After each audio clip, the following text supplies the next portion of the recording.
Coming up next on Let's Refresh with Bishop Stephen A. Davis. Now, I can't help it if there are people that don't understand the difference between this. This is what the Lord showed me. We see all of us old people before they created laws and your children start calling the police on you. We knew what this represented. See, no, you would normally think, well, he's just gonna put on a belt to hold up his pants. No, we knew what this meant. When it was folded like this, we knew what this meant. Pastor Yolanda, we knew what that meant. Some people still need to know what it means. But we knew what this symbol meant. We knew what it meant. But let me take you a little bit deeper, because I'm teaching on some things. Let me take you a little bit deeper. When this comes out, it means it's addressing sons and daughters. When this comes out, and you got to know the difference. You got to know the difference. When this comes out, it's to address sons and daughters. Now, if you bring this out on an orphan, I'm going to use better language, they're going to take it wrong because they don't know what this represents. Now, your loins girded about with truth. This brings truth out of you. So when you see this in ministry, in your home, you young people, when you see this comes out, it's because you're about to get some truth. You're about to be led over into truth, okay? For those of you who are not wise enough, but you're older, but you're still not wise, and I'll talk about this. If you ever start to interpret this as this, then you miss it altogether. This is for sons and daughters. This is for enemies.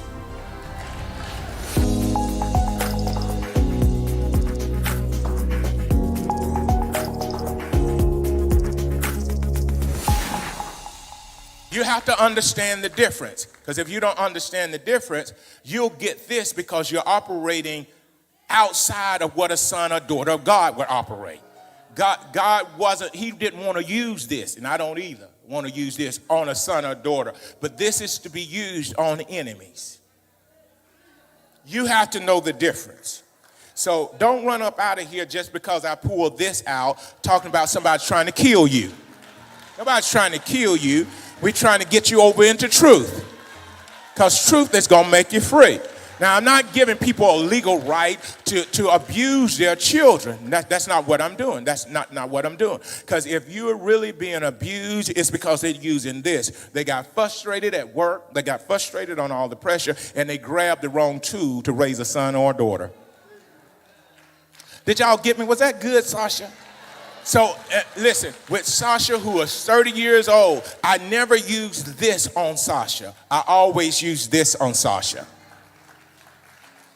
because I wanted her to enter into the best of her life, so I used this. So you got to be careful when you're running around, especially in a church arena when everybody calls themselves a prophet, that they understand that this was to get better out of you. This is only to kill the influence of something that's destructive to us all. Got it? Sasha, you can move that out of the way. That's only straight from the Holy Spirit. You listen, he'll talk to you too. Now, let's dive in. So a shepherd, you shepherd the people, you rule over the land. God had no intentions, and this is what you'll time to time you'll run into. People who don't have land to rule try to control people. So for me, I have land that I rule, so I'm not trying to control people because I have land that I rule over. And I know that the land is mine, and the land responds to me, and the land produces for me. But when you try to rule over people, people can be dishonoring. That's why we got to get you functioning more kingdom-minded, so that you understand you rule over land. You rule over your house, not this house. You understand what? So you understand that when you understand that, you stop trying to rule over people. It's a freedom that comes when people can come in and find a safe place to sit, because nobody's trying to rule over you. If you don't want to sing, you don't have to sing. You don't want to usher, you don't have to usher. You don't want to volunteer, you don't have to volunteer. But we rule the land.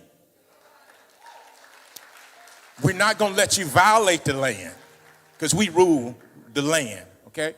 So you got to understand that we're not trying, you want to go to another church, you can go to another church. You can just hit a button, you can be at another church just like that. You don't have to get in your car, you don't have to use your keys, you can be at another church just like that. But you have to understand from a kingdom perspective, and there's a rising to power, you got to understand that God had already told David that here, I want you to shepherd my people and I want you to rule Israel. So you can always tell when the proper rulership is over the land because the land is productive. You can never tell about the land listening to somebody disgruntled. They were disgruntled at their last church. They were disgruntled on their last job. You just a second round of audience that they get a chance to talk to. Some people have never been happy.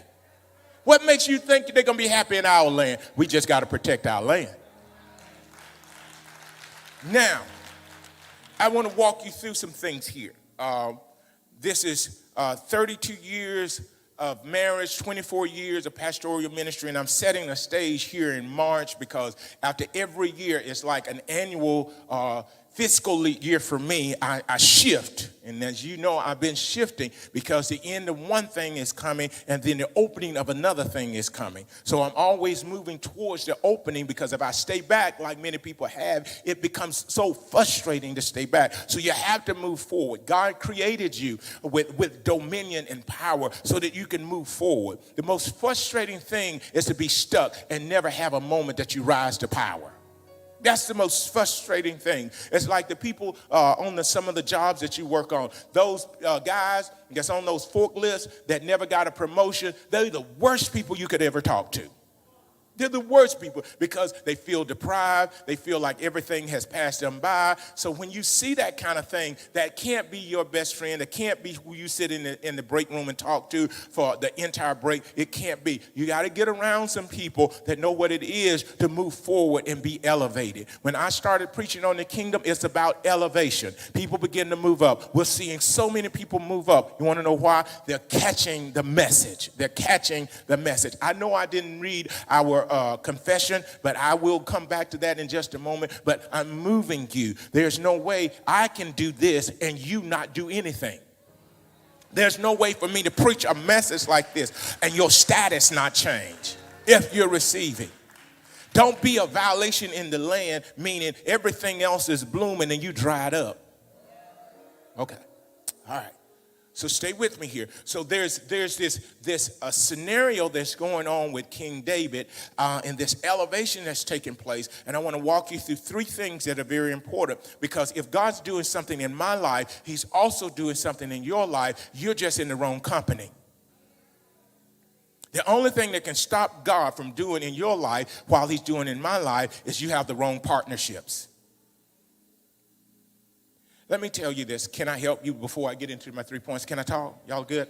If a person who doesn't like you that can't physically bring you down through their anger and through their attacks, what they do is they strategically align themselves in relationship with you to neutralize you. So you have to be careful. You need to vet your relationships in this season. You need to vet them because, you know, your mind was clear. Things were happening until y'all went out to eat lunch in a pandemic. So what they try to do, if they can't take you out physically and with their threats, now they align themselves. Don't get so accustomed to flattery, you don't know the devil. That's why I try to teach y'all. This is a teachable moment. I try to teach y'all. Everybody that smiles in your face is not your friend. Vet them properly. Take that relationship through some challenges to see if it's authentic. Because it may not be authentic. If they jump off the boat as soon as you show them that you're not going along with some of their thoughts and they start throwing temper tantrums and they got to turn around for you and pop a pill just to get back to their normal activity, I don't think you need to invest that much in that relationship. So you have to be cautious of the fact that if people can't take you out, they were trying to destroy you long before they got close to you. And now they see that that wasn't working. So now what I do, let me get in closer so I can neutralize the opportunities that they have. I can neutralize everything that God's trying to do in their life by being there. Sometimes God won't come just because of who you with. I'm going to say it again. Sometimes God won't come just because of who you're with. Let me tell this, y'all. This is good stuff. I was the home that we're living in. We were preparing to purchase the home. We had a contract on the home. I went by the home. We were friends with the people that we purchased the home from. And one day I went over to the home. We had always been invited in when we would go over. So I go this time and I take a different person with me when I go this time. And I noticed that they talked to me in the yard. They didn't invite me in. I didn't realize it till almost months or years later. The reason they didn't, after I purchased the home, we had purchased the home, I didn't realize they didn't give me access because of who I brought with me. So this ride is not about you and your homies. It's about you. It's about you. It's not you playing the buddy system. The buddy system doesn't mean it's the gifted or anointed system. If it's not anointed, drop it. All right, can I take you through people? Somebody's messed up a lot of your opportunities have, but you can rectify that. You can rectify that. I treat everybody nice, but everybody don't know what the inside of my car looks like. I said car because they sure not getting up in my house. All right, okay. All right, three things I want to take you through. The wise know that God raises up your leader from among you. So it said the elders. Whenever I hear the word elder, I imagine the elder is some of the wisest people in the region. When I hear elder, they've been through a lot of things. They've seen a lot of things. So I automatically, when I hear elder, I hear wisdom. That's what I hear. Now, that may not be the case, but that's what I hear. So the elders, the wise people, they know that God raises up your leader from among you. That's what wise people know. That's what wise people know. These were wise people. It's time for David to be raised up. So the wise people, the elders, come to David. People who are not wise, I'm not going to label them, but they try to build for themselves in your organization. That is not wise. That's it. Well, what did I do? You took planks out of my ship and built a boat. That's what's wrong. So you wonder why I'm making a move. It's because you're going to sink us if I let you continue with your behavior. So the wise know that God raises up your leader from among you. So many people are looking for deliverance from afar. Deliverance comes from experienced people among you. My best successor is the one that walked with me. The one that's seen me through all the different changes. They know why I make the decisions that I make. They know why I do things the way I do things. So that person will be raised from among us. No denomination is just going to call somebody in. As I was named a successor, and I won't get very deep in this, it's because I sat there among them. A lot of times they didn't know I was there, but I was there. I wasn't on the microphone.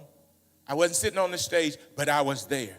I was among them. Whenever something's going to be raised up, you never know what God is going to do in your life. You just need to be amongst them. Don't expect great things and you're not in the mix.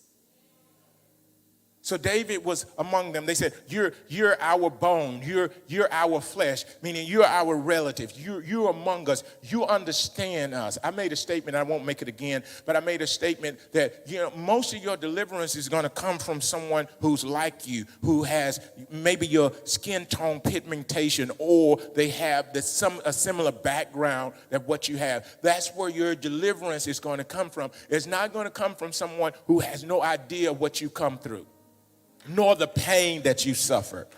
See, some of you can identify when I get up, you don't understand why I'm so aggressive. It's because I was so afraid one day, and God just shifted me like you shift from heat to air. It was that drastic. Night and day. It was that drastic. But I was amongst them. And see, if you're not in the crowd, the elevation is not going to take place. Nobody, after this pandemic, nobody's going outside of their arena looking for you. I'm going to prove it to you. Deuteronomy 18:18. Deuteronomy 18:18. So when people, like, well, he wear pants just like I wear pants, but his pants are bigger. His pants are tried. He's remained stable when you fell apart, even though he was there with you. That is the thing about those who are raised up to lead you. It means they understand what you're going through. Now let's get past the pigmentation, because I reach Caucasian people, I reach Latinos, I'm working on the Asian folks. I'm getting there. You'd be surprised at how many people around the world I'm reaching now. It's because I identify with them in some way. The Apostle Paul said, I became all things to all people. The Apostle Paul was something else. He spoke all kind of languages. He was one of the most educated apostles that there were, but he was a bad boy. But he could relate, and because he could relate, then he was able to reach. The more you relate, the more you reach. If you can't relate, you can't reach. Don't act like you ain't ever been there and then you're trying to reach somebody that's there. You have to embrace your experience from the past and then use your training to reel others out of where you came from. You may not look where you came, like what you came from, but you got to remember that. Deuteronomy 18:18. I will raise up for them a prophet like you from among their brethren, so their family, and will put my word in his mouth, and he shall speak to them all that I command him. So I'm going to grab someone that's like you, and I'm going to raise that person up, and then what I'm going to do is I'm going to put my word in him, and then he's going to speak to you all that I have commanded. The problem is this: when you choose somebody, they say what they want to say. When God chooses them, they say what God told them to say, and there is a difference. So if you're looking for someone to say what you want them to say, then you won't have those who are sent by God to do what God wants them to do. So you make your choice. Either you want a God sent or a man went. That's why so many things happen in environments which are called Christian environments. I use this term kingdom simply because you choose by the flesh, God chooses by the heart. Man looks at the outward appearance. Oh, he looked like a preacher. Oh, his voice sounds like he's going to be a preacher. We start that stuff when those kids are very young. What about his character? Saul looked like a good king, but he didn't finish. I said, Saul looked like a good king. And the people begin to say, yeah, while Saul was still alive, you were the one that was leading us out and in while he was still alive. Now, there's some differences between leaders. There are Elijah and Elishas, and then there's Saul and David. Saul and David, a wicked leader and a God-sent leader, a leader with the heart of God. So when a transition of an Elijah takes place and Elisha picks up and goes from there. Well, when a Saul is in place, he's disobedient, so God is raising up a David while Saul is still sitting there without any power. And Elijah transfers power to Elisha. A Saul gets stripped and God takes the coat and puts it on David. So, Deuteronomy 18:18, I will raise up for them a prophet like you from among their brethren, and will put my word in his mouth, and he shall speak to them all that I commanded him. I don't need no preacher. That's not what the Bible says.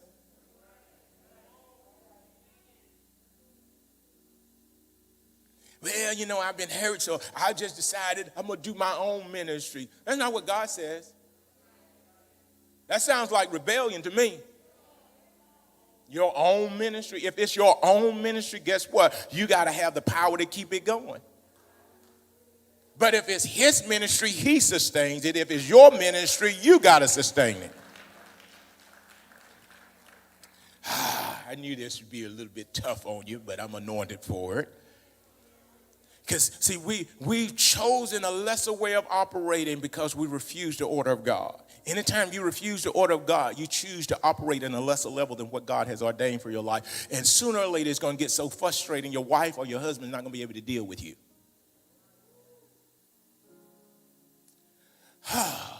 Thank you, Jesus. Number two. I'm doing pretty good without a leader. Oh, well, the storm hasn't come through yet.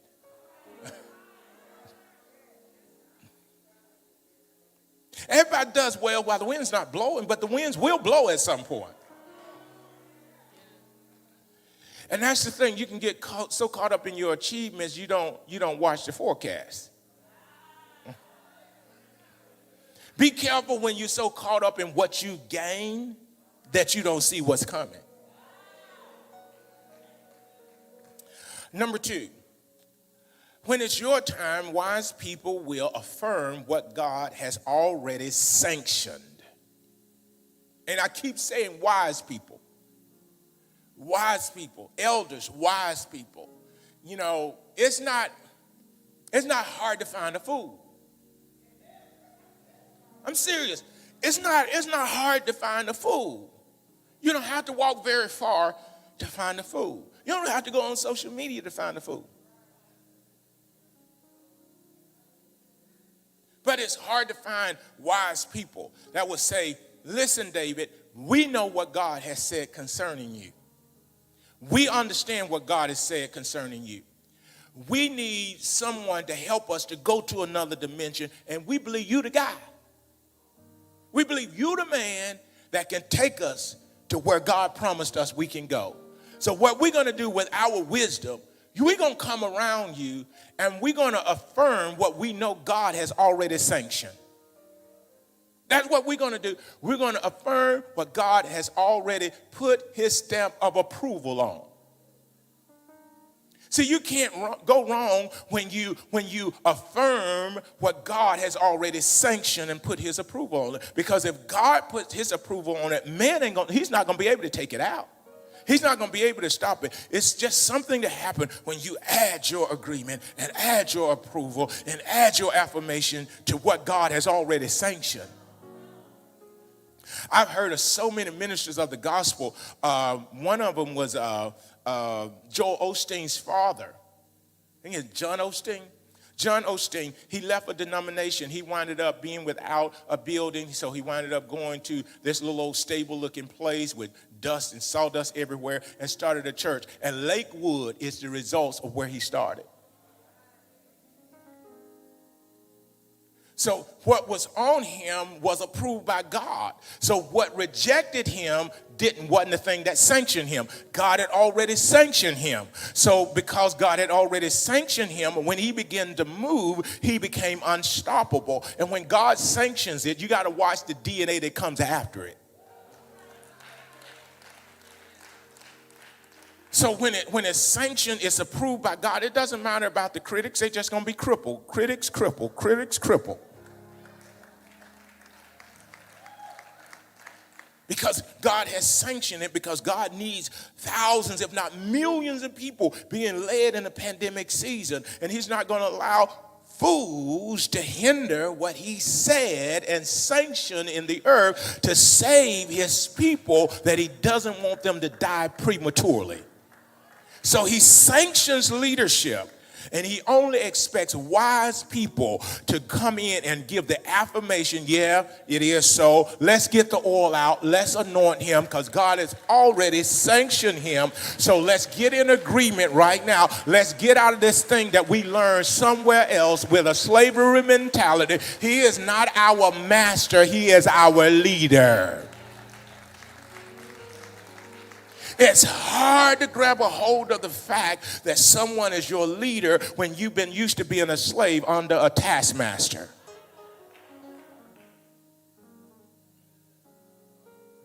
So in any other place of operation that God is raising up people, they have to have people who realize God raised this person up for such a time as this. It's not that the person selected the office selected the person. So God was already thinking COVID-19, 2020. He was already thinking the chaos, the shut down churches, the organizations, the mask, the vaccine. He was already thinking about that. So he sanctioned people to be in the earth for such a time as this. So they couldn't be stillborn. They couldn't be a miscarriage. They couldn't be an abortion. They couldn't die at 10 years old. They had to be in the earth for such a time as this because God knew that it was coming, even though you didn't know it was coming. And if you go back and listen to my messages, I was telling y'all something's going to happen. Something's going to happen. But God was getting us ready. Why? Because God was telling me, and I was just saying what he was saying. I couldn't tell you. I didn't know nothing about COVID-19. I didn't know it was on the aerosol bottle until somebody showed it to me later. It's not that I knew about it, but I knew God was going to have to intervene, and I didn't know what kind of enemy we would be facing. So God sanctions a certain thing. And then people who are wise, they come in and add their full agreement. People who are wise. Fools are never going to cooperate. They will never cooperate. So the wise have to be stronger than the foolish. I'm going to say that again. The wise have to be stronger than the foolish. The foolish don't know how to label it. The wise knows what to look for. Because when you've been around for a while, you know what to look for. See, people who are fools, they look at the amount of authority that I walk in. People who are wise, they look at the integrity that I have. So my power will never be used for anything other than gain and advancement. Why? Because the heart of integrity stewards the power and authority. I believe I'm going to write a book on that.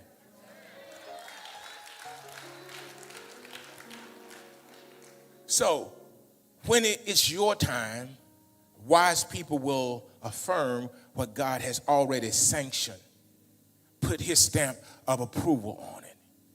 Stop looking for people to affirm you that's not even a part of what God called you to do. That's why they got a problem with it, because they're not supposed to be a part of it. Now, you're going to listen to somebody that doesn't want to be a part, and you're going to listen to their opinion. That's sad. How much bad news are you going to take in one day? Is this good stuff?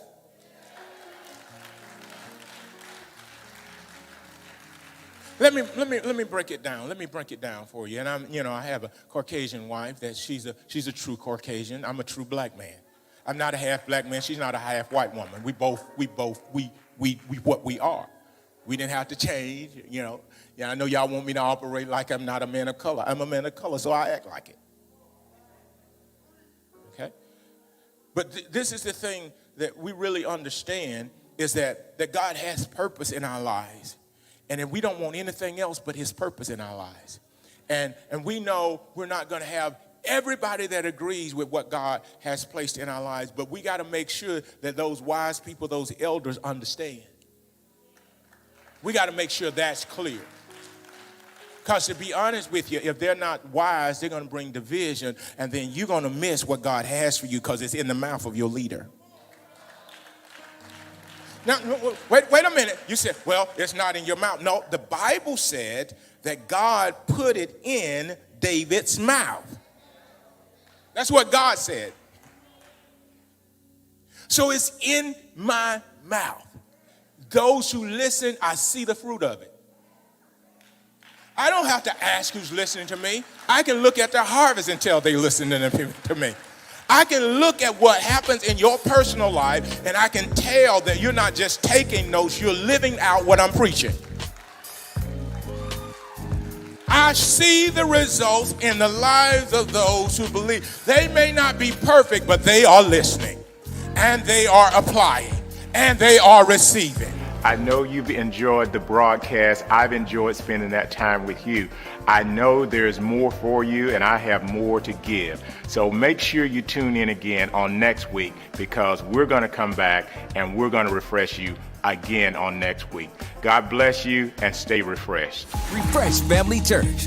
As we worship together, remember our 5 goals: serving the needs of families, reaching the lost, equipping the saints, reaching the nations, and transferring to generations. Refresh Family Church is more than a church. To find out more, visit our website at refreshfamily.church.